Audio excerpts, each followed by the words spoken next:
하나님의 말씀은 느헤미야 13장 23절에서 27절의 말씀입니다.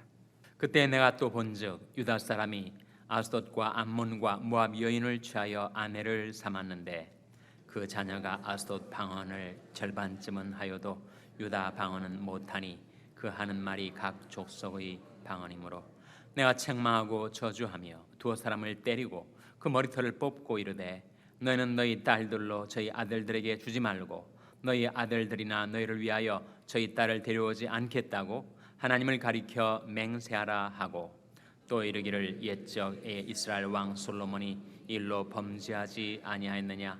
저는 열국 중에 비길 왕이 없이 하나님의 사랑을 입은 자라. 하나님이 저로 왕을 삼아 온 이스라엘을 다스리게 하셨으나 이방 여인이 저로 범죄케 하였으니. 다 같이 읽으시겠습니다. 너희가 이방 여인을 취하여 크게 악을 행하여 우리 하나님께 범죄하는 것을 우리가 어찌 용납하겠느냐. 아멘. 우리 하나님 말씀 듣기 전에 다시 한번 기도하시겠습니다. 하나님 아버지 감사합니다. 저희들을 부르셔서 하나님께 감사와 찬송을 드리게 하시고 이제는 하나님의 말씀을 저희들이 묵상하고자 하오니 하나님, 저희들이 하나님의 말씀을 묵상할 때 깨달음이 있게 하여 주시옵소서. 주 성령께서 저희 마음 가운데 역사하셔서 하나님의 말씀을 잘 깨닫고 깨달은 바 말씀을 따라 살아갈 수 있도록 도와주시옵소서. 모든 것 감사드리며 예수님의 이름으로 기도하옵나이다. 아멘. 할렐루야. 서로에게 평강이 복을 기원하는 마음으로 샬롬 인사 나누시기 바랍니다. 샬롬. 샬롬. 오늘 수예배에 나와보시니까 뭐 좀 달라진 거 있는 것 같지 않아요? 먼저 이 스크린이 좀 달라졌죠. 지난주에는 여러분 보시는 오른쪽이 들어왔는데 오늘은 왼쪽이 들어왔습니다.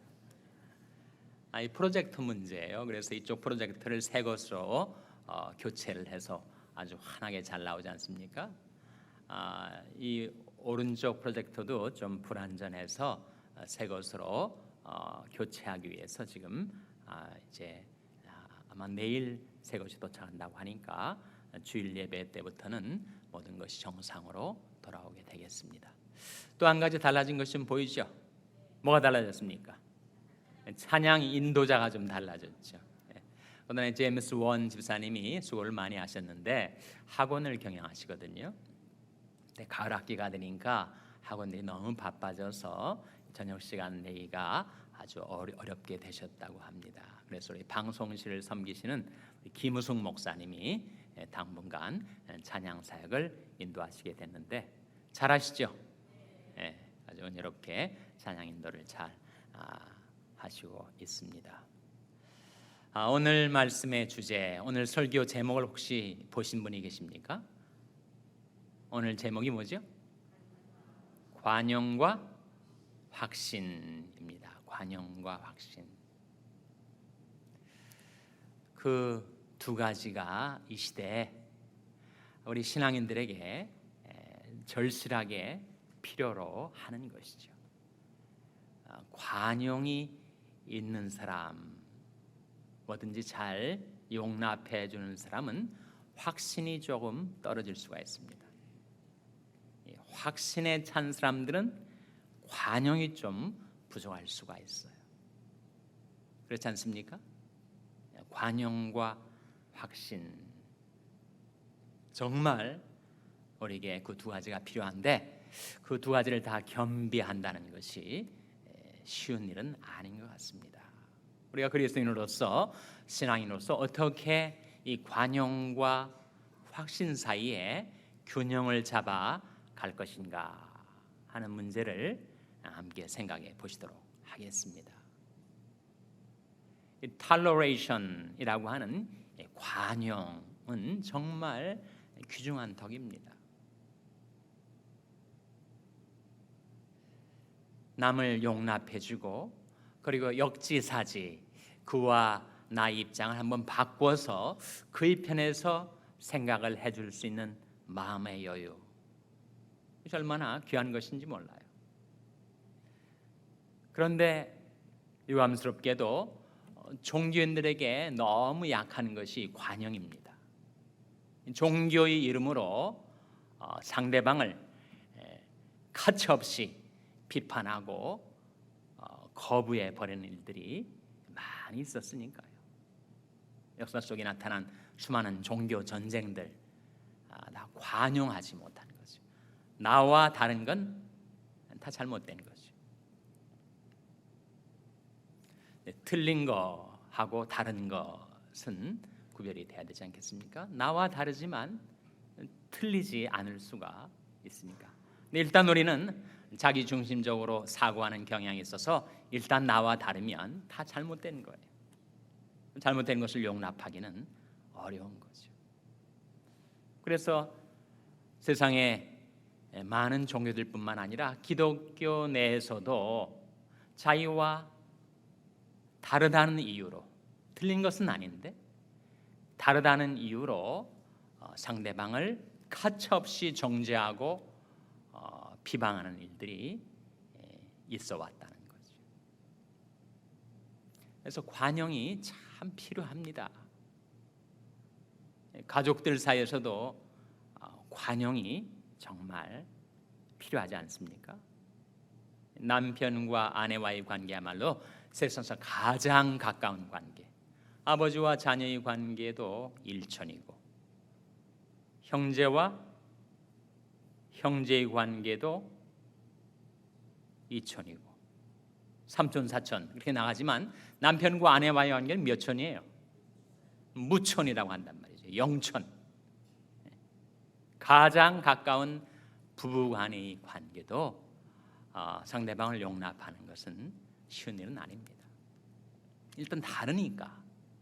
부부가 한 몸이라고 하지만 전혀 다른 배경, 전혀 다른 경험, 전혀 다른 인생의 경로를 거쳐온 두 사람이 서로 사랑하는 마음으로 결혼해서 부부관계를 이루었지만 다르니까. 그래서 많은 가정들이 부부관계에 있어서 어려움을 겪고 또 부부관계가 깨어지는 가장 큰 이유로 되는 것이 소위 성격차라고 하는 거 아닙니까? 차이가 난단 말이죠. 어떻게 나의 배우자를 관용할 수 있는가? 어떻게 나와 다른 나의 부모님, 나의 자녀들을 용납할 수 있는가? 어떻게 한 피바다 한 몸 일은 주 예수 그리스도 안에 형제 자매들을 서로 용납할 수 있는가? 관용이 결코 쉽지는 않습니다. 그래서 성경은 우리에게 누군가를 관용하며 살라고 말씀하시면서 빌립보서 4장 5절에 너희 관용을 모든 사람에게 알게 하라. 주께서 가까우시니라. 그렇게 말씀하셨거든요. 문맥이 이거예요. 주 안에서 항상 기뻐하라. 내가 다시 말하노니 기뻐하라. 너희 관용을 모든 사람에게 알게 하라. 주께서 가까우시니라. 정말 주님을 기뻐할 수 있으면 남에 대해서 우리는 관용할 수가 있습니다. 세상 사람들이 알지 못하는 주님을 기뻐하는 그 사랑과 기쁨이 우리에게 없을 때 우리는 너무 각박해지기가 쉬운 거죠. 관용하기가 쉽지 않습니다. 그래서 가족 관계에서든지 교인 간의 관계에서든지 또 세상에서 우리가 맺게 되는 인간 관계 속에서 다른 사람에 대해서 이렇게 하라. 성경 말씀하시면서 체휼하라. 체휼이 뭡니까? 자기가 한번 겪어봤기 때문에 다른 사람을 불쌍히 여길 수 있는 마음이 체휼 아니에요? 체휼하라. 남을 불쌍히 여겨라. 악을 악으로 욕을 욕으로 갚지 말고 도리어 복을 빌라. 그 인간이 나한테 악을 행했고 또 그 인간이 나를 욕했으니 나도 꼭 같이 한번 페이백 해줘야 직성이 풀리겠다. 안갚음을 하고 복수심을 품고 살아가는 인생은 정말 비참한 인생이죠. 그래서 하나님의 백성들은 이 세상에서도 특별한 구별되는 표지가 있는데 그것은 바로 채율하라, 불쌍히 여기라, 악을 악으로 욕을 욕으로 갚지 말고 도리어 복을 빌라. 이를 위하여 너희가 부르심을 입었으니 이는 너희로 하여금 복을 유업으로 받게 하려 하심이라. 복 받는 길이라는 거예요. 남이 나에게 악을 행했지만 내가 악으로 갚지 않고 오히려 그를 축복하고, 남이 나의 욕을 했는데 내가 욕으로 응수하지 않고 그를 위해서 기도하고, 그래서 도리어 복을 빌고 살면 하나님이 그가 살아가는 삶의 모습을 지켜보시고 그를 주목하시고 그에게 복을 주신다. 그렇게 말씀하고 있습니다. 그래서 관용은 결코 쉬운 것이 아니지만 관용할 수 있는 길은 하나님이 나 같은 죄인을 관용해 주셨음을 잊지 않는 길입니다. 시편 103편에 나오는 말씀처럼 우리 죄를 따라 우리를 처치하지 아니하시고 우리 죄악을 따라 우리에게 갚지 아니하신 하나님, 내가 하나님의 그 긍휼, 하나님의 그 인자하심 때문에 내가 용납받고 하나님이 나를 관용해 주심으로 지금까지 살아왔던 것을 기억해서 주님이 나를 용납해 주신 것처럼 나도 남을 용납할 수 있는 것, 이게 관용 아니겠습니까? 주님이 나를 받아주신 것처럼 너희도 서로 받으라 하는 말씀을 따라 사는 것이 관용이지. 그래서 에베소 4장 32절에 서로 인자하게 하며 불쌍히 여기며 서로 용서하기를 하나님이 그리스도 안에서 너희를 용서하심과 같이 하라. 그 말씀의 뜻이 뭐예요? 네가 하나님 앞에 어떻게 용납받았는가를 기억해서 너도 남에게 관용을 베풀며 살아가라. 그런 말씀이죠. 관용은 참으로 귀중한 크리스찬의 덕입니다. 그런데 그 관용을 잘못 이해하면 뭐든지 다 받아주는 것이 최고의 가치로 여기게 되는 우를 범한다는 거죠. 소위 오늘날 사회를 가리켜서 포스트 모더니즘의 사회라고도 하고 플루럴리즘의 사회라고도 합니다. 플루럴리즘은 바로 다원주의예요. 다원주의 기초에 상대주의 렐러티비즘이 있습니다. 절대적인 기준은 없다는 거죠. 절대자도 안 계시고 절대적인 기준이라는 건 없는 것이고 모든 것이 다 용납될 수 있는 거다. 종교다원주의는 모든 종교에 구원이 있어요. 모든 종교에 진리가 있습니다. 그러니까 어느 종교가 다른 종교를 거부할 수가 없다는 거죠. 그렇기 때문에 기독교를 향하여 앤티 크리스천니티의 흐름이 생겨난 거예요. 왜 기독교만 독선적이냐? 자주 인용되는 말씀이 요한복음 14장 6절에 내가 곧 길이요 진리요 생명이니 나로 말미암지 않고는 아버지께로 올 자가 없느니라 말씀하신 우리 주 예수 그리스도의 말씀. 왜 I am the way냐?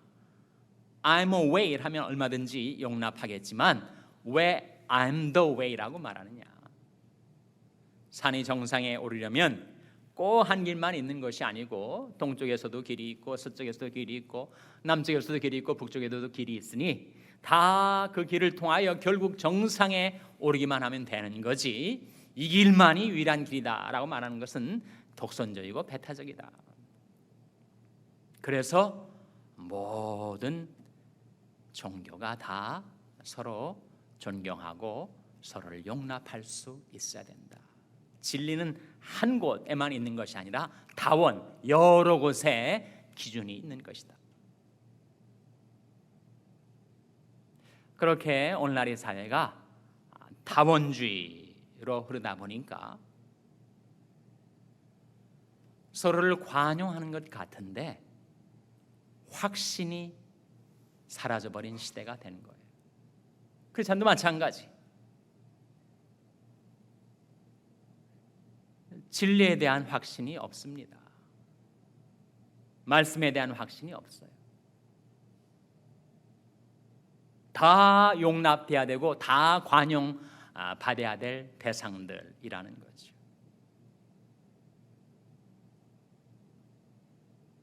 그래서 정말 크리스찬이라고 하지만 크리스찬하고 불신자하고 전혀 다르진 않아요. 그냥 무늬만 줄이면 성경책 끼고 교회 나가는 것 외에는 크리스찬과 세상 사람이 다르지 않습니다. 크리스찬이라고 하지만 확신이 빠져버린 크리스찬, 그런 시대가 되었다는 거예요. 그래서 느헤미야를 통해서 우리가 받는 큰 도전은 느헤미야는 정말 확신의 사람이었습니다. 그리고 하나님이 쓰시는 사람들은 확신의 사람들을 쓰십니다. 이 동시대, 느헤미야 동시대 말이죠. 바빌론 포로로 잡혀갔다가 귀환했던 그 시대에 하나님 앞에 쓰임 받았던 인물들 떠올려 보세요. 느헤미야, 에스라, 에스더, 다 남자든 여자든 확신에 찼던 사람들. 오늘날에는 정말 보기가 드물죠. 그 확신이 느헤미야로 하여금 하나님의 뜻을, 시대적인 사명을 성취하기에 강력한 인물로 만들어 주었다는 거죠. 그래서 우리에게도 확신이 필요합니다. 사도 바울이 어떻게 그렇게 놀랍게 쓰임을 받았는가, 여러 가지 각도에서 그 질문에 답을 찾아갈 수가 있겠지만, 한 가지, 사도 바울은 확신의 사람이었어요. 자신이 확신이 이렇게 필요한 바가 있습니다. 내가 이를 위하여 또 고난을 받되 부끄러워하지 아니함은 나의 의뢰한 자를 내가 알고 나의 의탁하는 것을 그날까지 저가 능히 지키실 줄을 확신함이라. 확신. 바울은 정말 확신에 찬 사람 아니었습니까?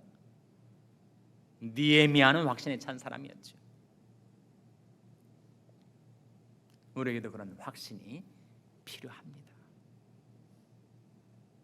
그 확신의 대상이 뭐냐, 확신의 기준이 뭐냐 하는 것이 중요하겠죠. 느헤미야가 믿었던 하나님, 바울이 믿었던 하나님, 하나님이 확신의 대상이고, 무엇이 확신의 기준이 되어야 합니까? 하나님의 말씀이 확신의 기준이 되어야 하죠. 그래서 느헤미야가 그 시대에 정말 종교 개혁가로서 일을 했는데, 그렇게 바벨론 포로로 잡혀갔던 사람들이 하나님의 백성으로서의 아이덴티티를 상실하고 막 혼잡스럽게 결혼 생활을 하고 이방 여인을 취해서 자식을 낳고 도무지 너무너무 혼란과 타락 속에 빠져 있었어요. 그래서 느헤미야가 하나님 말씀 가운데 솔로몬의 예를 제시한 것입니다. 솔로몬이 그렇게 하나님께 사랑을 받은 왕이었지 않는가? 그런데 그가 어떻게 되었는가? 이방 여인들을 취하여 그가 이방 여인들을 따라 하나님을 버리고 우상들을 쫓아가지 않았느냐? 왜 과거의 그 슬픈 역사를 반복하려 하는가 하고 질책을 합니다. 오늘 본 말씀에 보시면 이런 대목이 나오죠. 26절 27절 한번 같이 읽겠습니다. 26절 27절 말씀 시작. 또 이르기를 옛적에 이스라엘 왕 솔로몬이 이 일로 범죄하지 아니하였느냐. 저는 열국 중에 비길 왕이 없이 하나님의 사랑을 입은 자라. 하나님이 저로 왕을 삼아 온 이스라엘을 다스리게 하셨으나 이방 여인이 저로 범죄케 하였나니 너희가 이방 여인을 취하여 크게 악을 행하여 우리 하나님께 범죄하는 것을 우리가 어찌 용납하겠느냐. 그런 확신에 차서 하나님의 말씀을 기준으로 그 시대를 개혁해 갔었던 느헤미야는 탁월한 리더임과 동시에 리포머라고 할 수가 있겠죠. 모든 시대를 통하여 정말 하나님이 쓰셨던 인물들은 확신이 사람이었습니다. 우리에게도 그런 확신이 필요해요. 확신이 기준이 무엇이냐? 하나님의 말씀이라는 거죠. Nothing beyond what is written. 사도 바울이 표입니다. 기록된 것을 넘어서는 그 어느 것도 자기는 기준으로 삼지 않는다. 기록된 하나님의 말씀, 하나님의 말씀의 표준, 그 진리에 서서 확신 가운데 살아갔었다는 거예요. 그래서 이 관용과 확신을 보면 서로가 상치가 되는 개념처럼 느껴집니다. 관용을 하다 보면 확신이 좀 떨어질 것 같고, 너무 확신에 차서 움직이다 보면 관용이 부족하게 되는 것 같고. 사실 여러분 생각해 보시면 이 관용과 확신이라는 것은 궁극적으로는 하나님의 양대 속성에 연결되어 있습니다. 관용 결국 뭐가 됩니까? 하나님의 사랑에 해당되는 것이죠. 확신은 어디에 해당되는 거예요? 하나님의 공의에 연결이 되고 있지 않습니까? 우리 주 예수 그리스도의 양대 속성인 은혜와 진리가 충만하더라, 거기에 비춰보면 관용은 어디에 해당되는 거예요? 은혜죠, 은혜. 확신은 어디에 해당되는 겁니까? 진리죠, 진리. 하나님이 우리에게 바라시는 것은 관용과 확신의 균형을 유지하며 살아가라. 어떻게 관용할 수 있는가?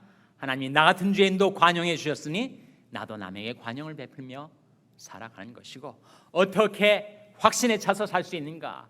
하나님의 말씀을 나의 기준으로, 나의 삶의 표준으로 삼고 그 말씀을 따라 살아가는 것. 그 양자 사이의 균형이 어려운데 그 양자 사이의 균형을 잡아주는 것이 바로 겸손입니다. 겸손. 사람이 겸손하면 관용하면서도 확신에 차서 살 수가 있습니다.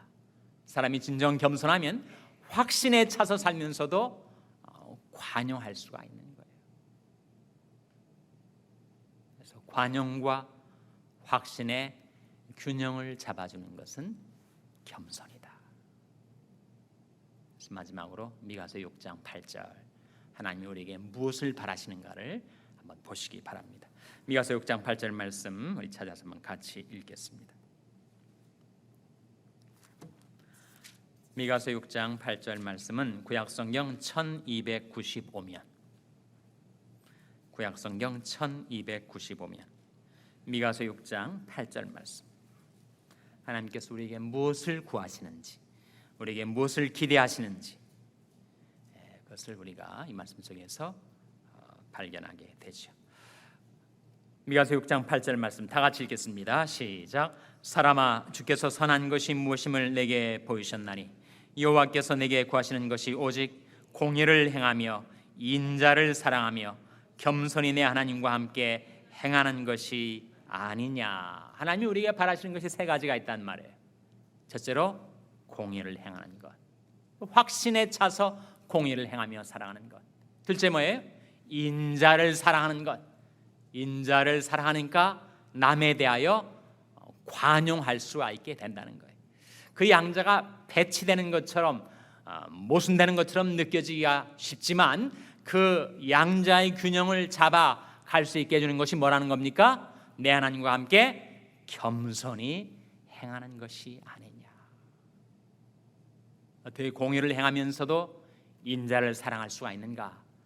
어떻게 확신에 차서 살면서도 관용하며 살 수가 있는가?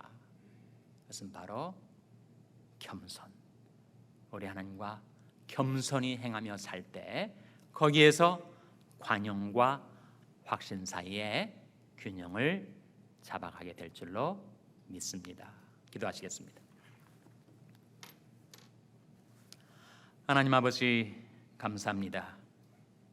이 불신앙의 시대 속을 살아가는 저희들이 참으로 하나님의 말씀을 따라 확신에 차서 공의를 행하게 도와주시고, 또 서로를 용납하지 못하고 관용하지 못하는 이 시대에 내가 어떻게 하나님 앞에 용납받았는가, 하나님의 은혜, 하나님의 인자하심을 기억하고 저희들도 남을 관용하며 살게 해주시고, 저희들 삶 속에 늘 저희와 함께 하시는 그 하나님과 겸손히 행하며 살아감으로 관용과 확신 사이에 균형을 이루어갈 수 있게 도와주시옵소서. 이 모든 말씀을 예수님의 이름으로 기도하옵나이다. 아멘.